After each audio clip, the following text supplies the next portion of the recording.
ایک ایسا وقت جب جنگ ختم ہو چکی تھی لیکن ایک سپاہی کی لڑائی ابھی بھی باقی تھی۔ وہ اکیلا تھا مگر دشمنوں پر بھاری تھا۔ نازی سپاہیوں نے اسے صرف ایک بوڑھا سمجھا مگر وہ ایک ایسا خطرناک کمانڈو تھا جسے دشمن اس کے نام سے لرزتے تھے۔ کیا یہ کمانڈو مر جائے گا یا آخر تک زندہ رہے گا؟ کہانی کا شروعات سال 1944 فن لینڈ سے ہوتا ہے، جب ہمیں دکھایا جاتا ہے کہ ورلڈ وار 2 ختم ہونے کے قریب ہے اور تمام فوجی اپنے وطن واپس لوٹ رہے ہیں۔ اسی لیے نازی فوج کو بھی فن لینڈ چھوڑنے کا حکم دیا جاتا ہے، مگر روانگی سے پہلے نازی فوجی راستے میں آنے والے تمام پلوں، سڑکوں اور قصبوں کو تباہ کرنا شروع کر دیتے ہیں۔ اسی دوران ہم ایک فن کمانڈو کورپی کو دیکھتے ہیں جو جنگ سے تک آ کر سکون بھری زندگی گزارنا چاہتا ہے۔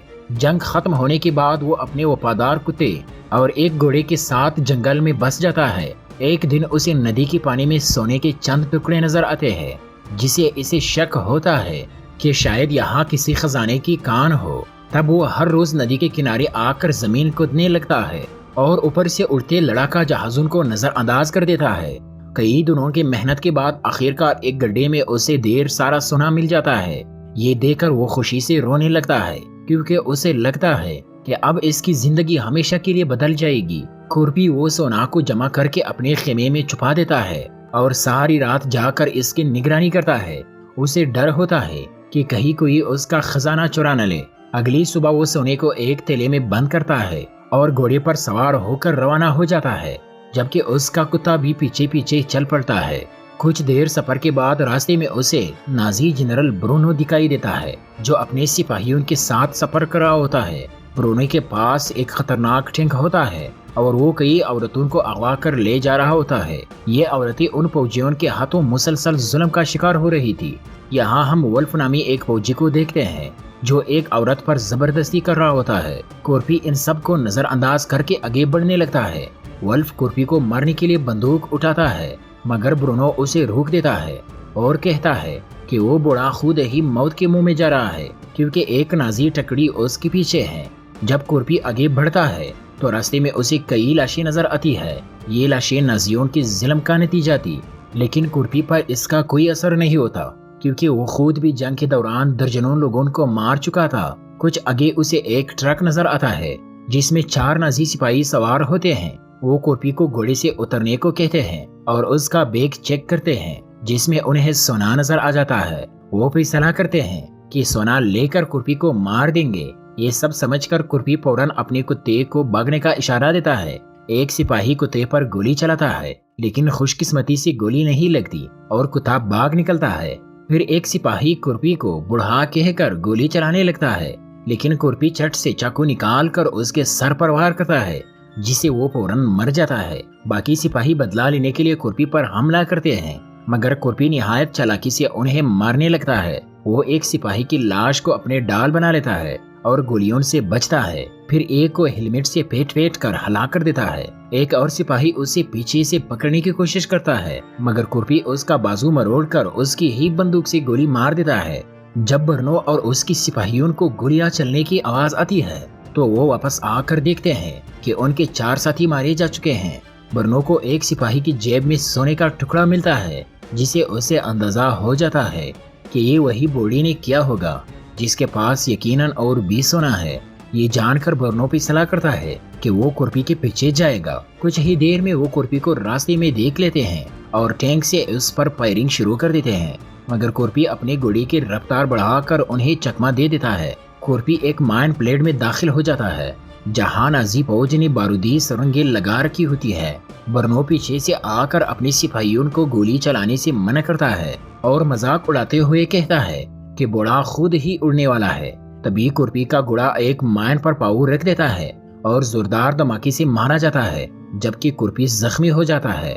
برنو یہ دیکھ کر مائن پلیٹ میں داخل نہیں ہوتا بلکہ کورپی کو وہی دیکھتا رہتا ہے کیونکہ اسے ڈر ہوتا ہے کہ کہیں وہ بھی نہ اڑ جائے۔ جب کورپی سونا سمٹنے لگتا ہے تب برنو حملہ کرنے کا حکم دیتا ہے لیکن کورپی پہلے ہی تیار ہوتا ہے اور ایک پتھر کو مائن پر پھینک کر دھماکہ کرتا ہے اور دعا کا پیدا اٹھا کر غائب ہو جاتا ہے۔ نازی سپاہی اندھیرے میں گولیاں چلاتے ہیں مگر کورپی ایک ڈال کی مدد سے بچ نکلتا ہے۔ پھر برونو اپنے ایک سپاہی کو بیچتا ہے جو غلطی سے ایک مائن پر چڑھ جاتا ہے اور مارا جاتا ہے۔ بعد میں بھیجے گئے 2 اور سپاہی بھی بارودی سرنگوں کا شکار ہو جاتے ہیں۔ یہ دیکھ کر ولپ ڈری ہوئی عورتوں کو زبردستی مائن پلیٹ میں لے آتا ہے تاکہ انہیں ڈال بنا کر راستہ بنایا جا سکے۔ ادھر برونو ایک جگہ کورپی کے کتے کا ٹیک ملتا ہے۔ وہ ریڈیو سے اپنے کمانڈر سے رابطہ کرتا ہے تو اسے بتایا جاتا ہے کہ اس بوڑھے کا نام کورپی ہے اور وہ ورلڈ وار 2 کا سب سے خطرناک کمانڈوز ہے۔ کمانڈر کہتا ہے کہ تم خوش قسمت ہو جو ابھی تک زندہ ہو، کیونکہ کورپی نے اب تک 300 سے زیادہ ریشین فوجی اکیلے مارے ہیں اور وہ کسی کا حکم نہیں مانتا۔ برونو کو بتایا جاتا ہے کہ کورپی کی فیملی کو ریشین فوجیوں نے قتل کیا تھا، جس کے بعد وہ انتقام میں بدل گیا اور اس نے جنگلوں کو اپنا مسکن بنا لیا۔ آخر میں کمانڈر مشورہ دیتا ہے کہ کورپی کی عمر کو دیکھ کر اسے معمولی نہ سمجھا جائے، لیکن برونو پر لالچ غالب آ چکی ہوتی ہے اور وہ سونا حاصل کرنے کی خواہش میں اس کا پیچھا جاری رکھتا ہے۔ ادھر ہم دیکھتے ہیں کہ کورپی ایک جلے ہوئے ٹرک کے پیچھے جا کر چھپتا ہے اور چاقو کی مدد سے اپنے زخموں سے گولیاں نکالتی ہے اور مٹی سے زخم ڈھکتا ہے تاکہ خون نہ بہے۔ کورپی کا وفادار کتا بھی وہاں آ جاتا ہے مگر وہ قریب نہیں آتا کیونکہ اسے معلوم ہے کہ مالک نے اسے بھاگنے کو کہا تھا۔ کورپی کی حالت خراب ہونے کے باعث اسے نیند آ جاتی ہے، لیکن جلد ہی نازی فوج کے قدموں کی آواز سے اس کی آنکھ کھل جاتی ہے۔ وہ دیکھتا ہے کہ سپاہی اسے تلاش کرنے کے لیے شکاری کتوں کا استعمال کر رہے ہیں، اسی لیے وہ فوراً ٹرک کے نیچے چھپ جاتا ہے اور نازی سپاہیوں پر نظر رکھنے لگتا ہے۔ موقع پار کر وہ نیچے سے ٹینک کا وال کھول لیتا ہے اور پٹرول کو اپنے جسم پر بہانے لگتا ہے تاکہ کتے اس کی بو محسوس نہ کر سکے۔ اس کے بعد نازی سپاہی کورپی کو تلاش کرنے کے لیے نئی ترکیب سوچنے لگتا ہے اور وہی رک جاتے ہیں۔ کورپی بھاگنے کا موقع تلاش کرتا ہے مگر ایک کتا اسے دیکھ لیتا ہے اور زور زور سے بھونکنے لگتا ہے، جس کی آواز سن کر سپاہی اس پر فائرنگ کر دیتے ہیں۔ ایک گولی اس کی پاؤں میں لگتی ہے لیکن وہ پھر بھی جان بچا کر بھاگ نکلتا ہے۔ یہ دیکھ کر برونو اپنے کتون کو کورپی کے پیچھے لگا دیتا ہے۔ تب کورپی انہیں دھوکہ دینے کے لیے خود کو اور پاس ہی موجود ندی میں چھلانگ لگا دیتا ہے۔ نازی سپاہی اس پر گولیاں برسانے لگتے ہیں لیکن برونو اپنے آدمیوں کو روک لیتا ہے اور انتظار کرتا ہے کہ کورپی پانی سے کب نکلتا ہے۔ کافی دیر تک جب وہ باہر نہیں آتا تب اچانک وہ پانی سے نکلتا ہے۔ وہ سپاہی دوبارہ اس پر گولیاں چلانے لگتے ہیں جس پر وہ فوراً دوبارہ پانی میں غائب ہو جاتا ہے۔ کچھ ہی لمحوں میں پانی پر خون ابھرنے لگتا ہے جسے نازی سپاہیوں کو یقین ہو جاتا ہے کہ کورپی مارا گیا ہے۔ اب 3 سپاہی سونا نکلنے کے لیے کشتی میں بیٹھ کر جہیل کے بیچ میں چلے جاتے ہیں۔ ان میں سے ایک پانی میں چھلانگ لگاتا ہے تاکہ سونا نکال سکے، لیکن اچانک کورپی پانی کے نیچے سے آ کر اس سے پکڑ کر چاقو سے مار دیتا ہے۔ پانی سرخ ہو جاتا ہے۔ یہ دیکھ کر برونو دوسرا سپاہی پانی میں بیچتا ہے اور وہ بھی خون دے کر واپس نہیں آتا۔ تیسرا سپاہی یہ منظر دیکھ کر بری طرح گھبرا جاتا ہے اور ڈر کے مارے کشتی کو واپس لے جانے لگتا ہے۔ ولپ اس پر غصے میں آ کر گولی چلا دیتا ہے اور وہ موقع پر ہی مر جاتا ہے۔ تبھی کورپی پانی سے باہر نکلتا ہے اور گولیاں روکنے کے لیے اس مردہ سپاہیوں کی لاش کو ڈال بنا کر دوڑنے لگتا ہے۔ اس دوران برونو دیکھتا ہے کہ کورپی کا وفادار کتا جھیل کے کنارے کڑا ہوا زور زور سے روتا ہے کیونکہ وہ پانی عبور نہیں کر سکتا تھا۔ برونو کتے کو دیکھ کر اگلا منصوبہ بناتا ہے۔ دوسری طرف کورپی گھنٹوں چلنے کے بعد ایک ویران شہر میں داخل ہوتا ہے جہاں نازیوں نے ہر چیز تباہ کر دی ہوتی ہے۔ تکن کی شدت کے باعث وہ ایک گیس اسٹیشن کے اندر آرام کرنے کے لیے بیٹھ جاتا ہے اور پاؤں کے درد کے ساتھ نیند میں جانے کی کوشش کرتا ہے۔ اسی لمحے اسے وہ دردناک دن یاد آتا ہے جب اس نے اپنے پورے خاندان کو کھو دیا تھا۔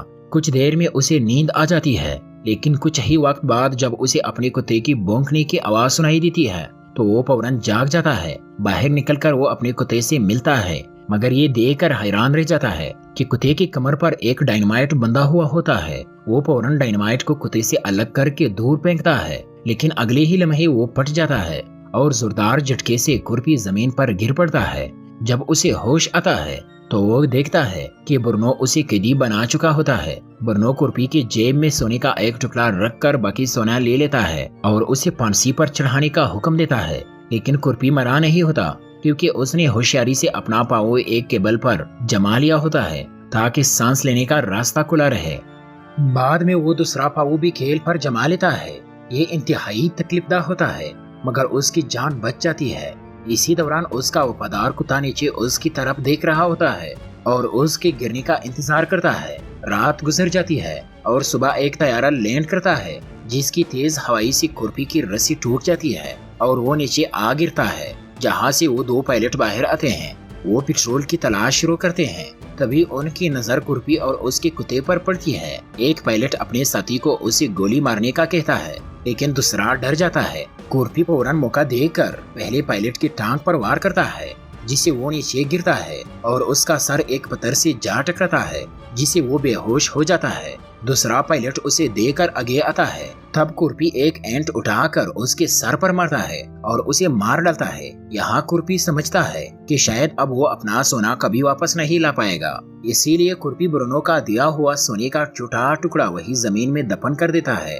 تبھی وہ دیکھتا ہے کہ دوسرا پائلٹ ابھی سانس لے رہا ہے، یعنی زندہ ہے۔ یہ دیکھ کر وہ فیصلہ کرتا ہے کہ اس کے جہاز کے ذریعے برونو تک پہنچے گا تاکہ اپنا سونا واپس لے سکے، مگر روانگی سے پہلے وہ اپنے زخمیوں میں پیوست گولیوں اور دانت کے ٹکڑوں کو باہر نکالتا ہے اور زخمیوں پر آگ لگا کر جراثیم مارنے کے بعد ایک تار کی مدد سے انہیں باندھ دیتا ہے۔ اس کی یہ بہادری دیکھ کر پائلٹ خوف کے مارے کانپنے لگتا ہے۔ اس کے بعد کورپی اپنے وفادار کتے کو وہی چھوڑ دیتا ہے، برونو کی تلاش میں روانہ ہو جاتا ہے۔ دوسری جانب نازی سپاہیوں کو راستے میں ایک تباہ شدہ طیارہ نظر آتا ہے۔ ولف اندر جا کر تفتیش کرتا ہے جہاں اسے اندازہ ہوتا ہے کہ پائلٹ مر چکا ہے، لیکن اچانک اس کی نظر اس رسی پر پڑتی ہے جس سے وہ کورپی کو پھانسی دے چکے تھے۔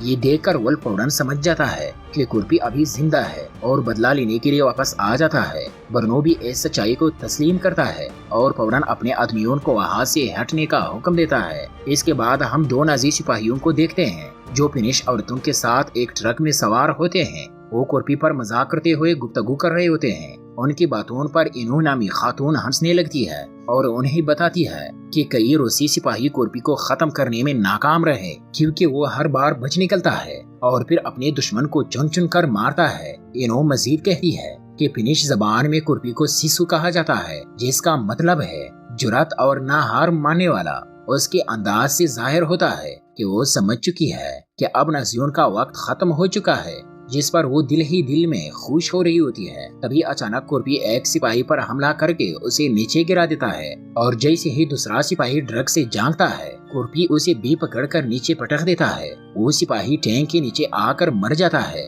انو موقع پار کر اس مردہ سپاہی کا ہتھیار اٹھانے لگتی ہے، مگر تبھی کورپی ٹرک کے اندر آ جاتا ہے۔ فنش عورتوں کو کئی دیکھ کر وہ سمجھ جاتا ہے کہ یہ سب معصوم ہے اور نازیوں نے انہیں اغوا کر رکھا ہے۔ وہ انہوں کو ہتھیار دے دیتا ہے تاکہ وہ اپنی حفاظت کر سکے۔ پھر کورپی ٹرک کی چھت پر چڑھ کر ڈرائیور کو ختم کرتا ہے اور نیچے پھینک دیتا ہے تاکہ انہوں ٹرک چلا کر اس کی مدد کر سکے۔ کورپی ٹرک کو ٹینک کے قریب لے آتا ہے اور پھر کود کر ٹینک پر چڑھنے کی کوشش کرتا ہے تاکہ اندر موجود سپاہیوں کو مار سکے۔ ادھر انہوں اپنے ٹرک کو دوسرے ٹرک کے قریب لاتی ہے اور وہاں موجود عورتیں نازی سپاہیوں پر حملہ کر دیتی ہے اور انہیں بے دردی سے مارا ڈالتی ہے۔ انہوں بھی ڈرائیور کو گولی مار دیتی ہے جس کے نتیجے میں ٹرک نیچے کی طرف لڑک جاتا ہے۔ دوسری طرف کورپی ٹینک کے دوران توڑنے کی کوشش کرتا ہے مگر برونو اچانک ٹینک کو روک دیتا ہے جسے کورپی نیچے گر جاتا ہے۔ یہ موقع دیکھ کر ولف باہر آتا ہے تاکہ کورپی کو مار سکے، لیکن کورپی فوراً سنبھل کر دوبارہ ٹینک پر چڑھ جاتا ہے اور ولف سے لڑنے لگتا ہے۔ دونوں زمین پر گر جاتے ہیں اور ہاتھا پائی ہونے لگتی ہے۔ اب ٹینک میں صرف برونو اور شوٹس نامی سپاہی بچتے ہیں۔ شوٹس اپنی جان بچانے کی کوشش میں وہاں سے بھاگنے لگتا ہے۔ ادھر کورپی ولف کو مرنے کی قریب ہوتا ہے مگر عین اس وقت دو نازی سپاہی بائک پر آ جاتے ہیں، مگر وہ کورپی کو پہچانتے ہیں، خوف سے وہاں سے بھاگ نکلتے ہیں۔ کورپی ولف کو زندہ چھوڑ دیتا ہے اور بائک لے کر ٹینک کا پیچھا کرنے نکل پڑتا ہے۔ ولف کو لگتا ہے کہ شاید اسے معاف کر دیا گیا ہے، مگر کچھ دیر بعد فنش عورتیں اس کے پاس آ کر انتقام لے لیتی ہے۔ ادھر برنو ایک پائلٹ سے ملتا ہے اور اس کے جہاز سے فرار ہونے کا منصوبہ بناتا ہے، مگر جب پائلٹ اسے بتاتا ہے کہ جہاز میں صرف ایک بندے کی گنجائش ہے تو برنو موقع پر شوٹس کو گولی مار کر ختم کر دیتا ہے اور خود طیارے میں بیٹھ جاتا ہے۔ طیارہ اڑنے لگتا ہے مگر عین وقت پر کورپی آ جاتا ہے اور طیارے پر فائر کھول دیتا ہے، مگر طیارہ زمین چھوڑ چکا ہوتا ہے، اس لیے کورپی فوراً طیارے کے نیچے آ جاتا ہے اور اپنی پک ایکس کی مدد سے لینڈنگ گیئر کو پکڑ لیتا ہے۔ برنو سمجھتا ہے